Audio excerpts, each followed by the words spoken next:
En teden po prvem moštvu je priprave na drugi del sezone začel tudi Maribor B. Na prvem treningu je imel trenerski štab z Markom Lešnikom na čelu na razpolago 16 nogometašev. Med pripravami se bodo med drugim za en teden preselili tudi v hrvaško Istro, kjer bodo igrali na mednarodnem turnirju v Medulinu.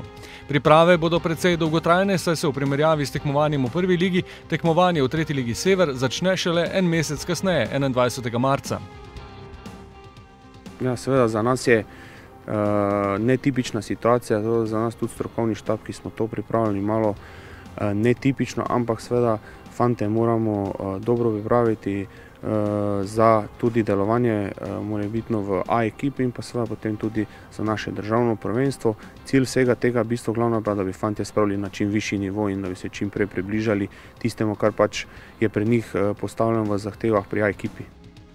12 zmag in en poraz v 13 tekmah so v prvem delu zabeležili nogometaši, ki jih na igrišču vodi Alen Ploj. Kapetan je jeseni vpisal 12 golov, podobno suvereno kot je bila jesen, pa pričakuje, da bo tudi drugi del sezone. Ja, mislim, da moramo nadaljevati po tej poti, zbirati čim boljše igre in zmage in da dosežemo ta cilj, ki smo si ga zadali pred sezono in osvojimo prvo mesto. In to ne glede na to, da je B ekipi zaenkrat napredovanje v drugo ligo onemogočeno. O tem niti ne razmišljamo toliko.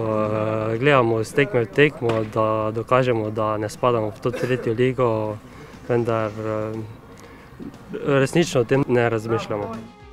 Rezultatski cilji pri Mariboru B niso najbolj v ospredju, je pa ambicija ostati neporažen v drugem delu sezone.